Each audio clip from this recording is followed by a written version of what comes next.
Many years ago, when I was just a little girl, my family had moved into a new house.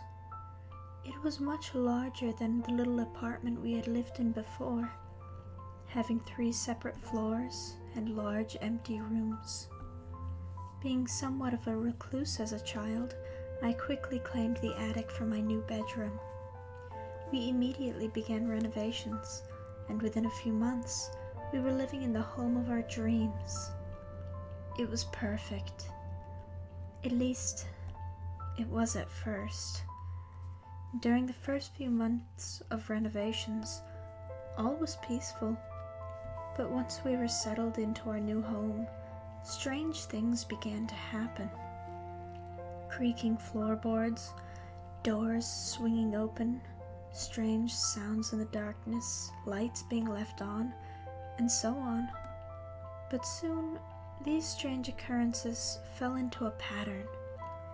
As soon as the last person in the house would go to bed, the front door would swing open and click shut again.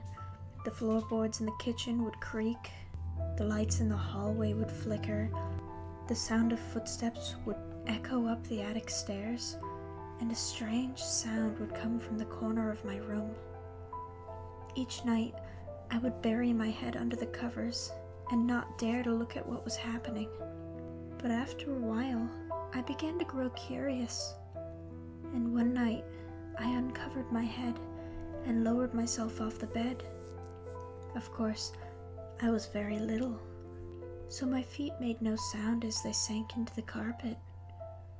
I crept toward the dark corner, and my imagination was wild with thoughts of terrible creatures.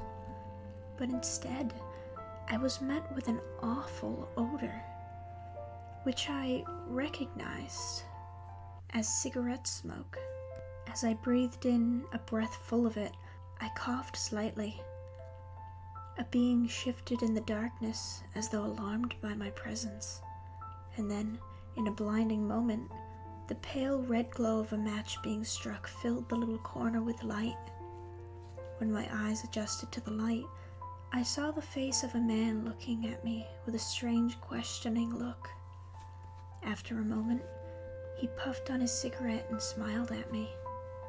I stared at him for a few moments, the red light of the match flickering pale light which gleamed off of his teeth. And in a moment, he winked his left eye and, in a sharp breath, he puffed air through his lips and blew out the match. I ran to my light switch, which was fastened just beside the door to my bedroom. But when I flipped the switch, the man was gone. There was nowhere for him to go, and I searched everywhere for him. I told no one about him, and I'd like to say that I never saw him again, which technically I never did. But on some nights, as I lie in my bed, I can still smell the faint smell of cigarette smoke.